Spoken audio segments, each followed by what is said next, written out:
Kansas Senator Sam Brownback is here with us in studio, and he's also, by the way, a Republican presidential candidate.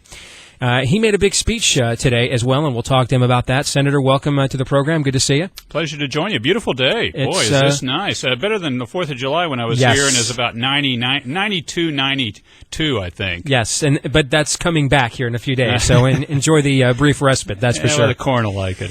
Huh? You were down, I think, at the Greater Des Moines Partnership, which might have been a little somber after last night's vote, but you were giving a speech down there today about the flat tax, right? I was, about an optional flat tax, and I was outlining the proposal, and I was outlining why I think we can do it now. Because people, when you first throw that out, they're saying, oh, wait a minute, I've heard about this one. We tried it, didn't get there. Mm-hmm. But the time is different, and this is an optional flat tax. We're not doing away with the current system, so you don't take on all the current incumbents, charitable groups, mortgage deductions, all that. Leave it all in place. Just create an option of a flat tax here. And I think also, with our growing problem on the alternative minimum tax, catching more and more people, we've got some political impetus from places we didn't have before. You can actually get this done. It'll cause growth, transparency.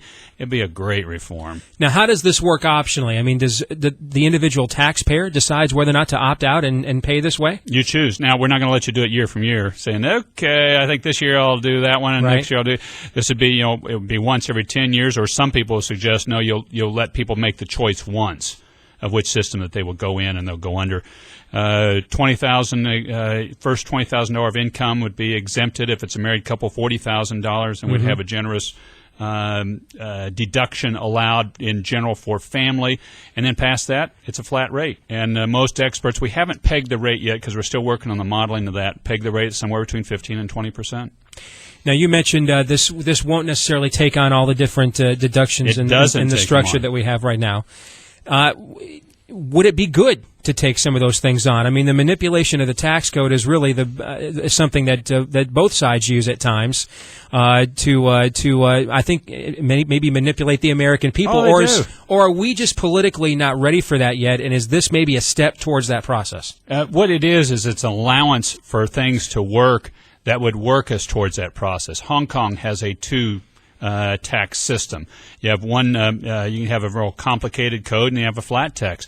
Most people in Hong Kong have opted for the flat tax.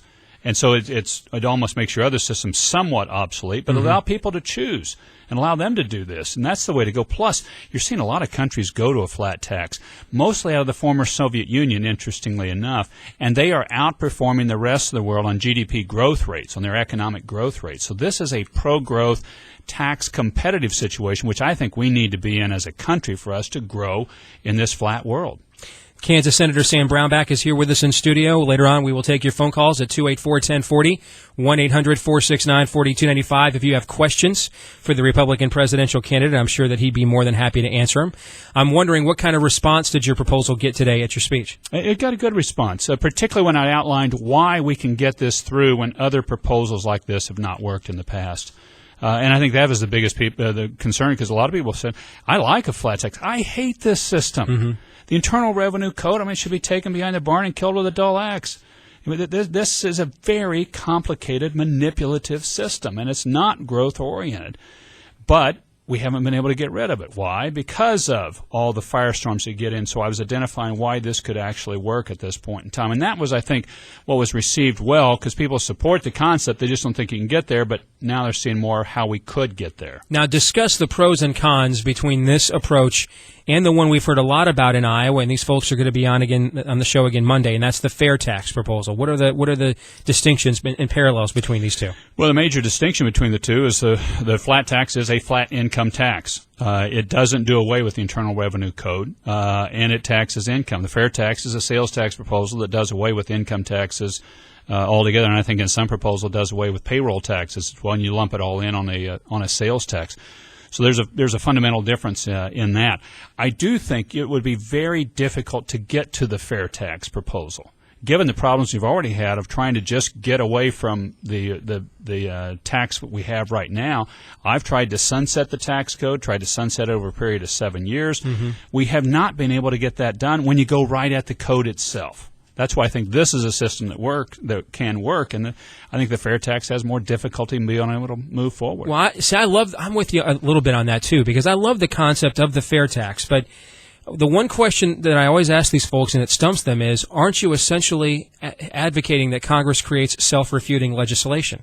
Because that's the greatest weapon in its arsenal, is the ability to manipulate the tax code to some extent. So you're asking people to give up something that actually is profitable for them to have access to, and that usually runs contrary to human nature in my experience. Usually Caesar is not willing to step down and allow, the Senate to step in and lead the people. That's just been my experience. I don't know what you think about that. It's been my experience as well. Yeah. And it's also why I think we have so much trouble cutting government spending, which I combine with this. I say you cannot go with this sort of flat tax system without doing some form of proposal of spending cuts to be able to pay, because we don't do what's called dynamic scoring on tax cuts, where you say, okay, this will create growth, and so you can pay for it with your growth. The government won't allow that. So we have to have spending restraints or cuts taking place, and I'm proposing you take that BRAC military process, apply it to the rest of government, as a part of your process of paying towards this shift of going to an alternative flat tax. You've got to have both the tax system and the spending restraint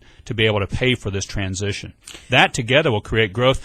And imagine if you had an annual bill that comes in front of the Congress that looks like the Grace Commission report that was done under Ronald Reagan, only you require Congress to vote up or down, agree with these proposals or disagree, remove them or keep them. Where you did that on an annual basis, there would be people cheering for getting rid of this wasteful government spending. Could you ever get rid of government spending without giving the president a line item veto like governors have? Oh, I think so. This process I'm describing, this CARFA process, is one of the ways, the key way. We've been able to eliminate military bases through the BRAC process. It's a difficult process, but it has worked, and we've reduced federal government spending on military bases, taken $40 billion from ones that were currently allocated and put it in other places.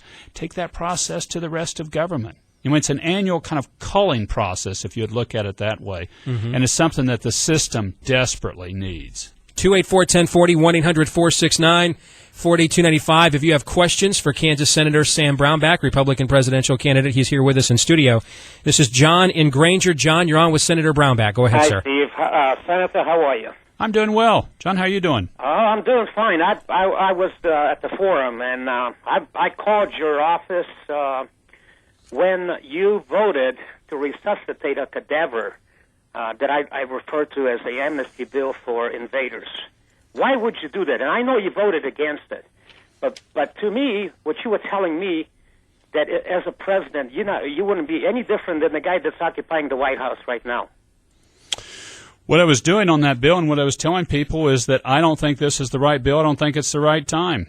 But I do think at some point in time, once we secure the borders, we need to have some form of comprehensive reform, in some form of, I think, probably a guest worker program, but not amnesty. And that's what I was saying by that. Senator, I'm an immigrant. Could you please tell me where in that bill would have anything to do with me? I'm immigrated here legally. You guys keep calling it an immigration bill. It is not. Could you please explain to me? I asked your people at the forum. I called your office. Nobody can answer that question. Now I'm asking you straightforward. Where is in this so-called immigration bill, which I don't believe that's what it is, has anything to do with me, with the immigrants? Like John, we're going to let him answer that. Thanks for the call, John. I appreciate it. I appreciate it, John. And it specifically has something to do with you in that it moves from family chain migration to a point system that gives more support for people seeking to come here that are economically what the economy needs. That was a fundamental shift that was in this bill that a number of people supported. It also had some extensive enforcement techniques that we need to have, such as right at the job site, the sharing of information between Social Security and the Immigration Service, which we don't currently do or have. I mean, those, I think, were key things that were in it, and a shift in the program. It also allowed for a guest worker program. Those were things that, as an immigrant, those would be very specific items that this bill was about. Yeah, but, as I said again, this is not the right bill. It's not the right time. The key thing, what we need to do is enforce the borders, enforce the job site, and show the country that we can, and we are serious about doing that. That's what everybody's saying, and that's what they want. The country is not against immigrants. They are against illegal immigration. And that's what we've got to show and get under control.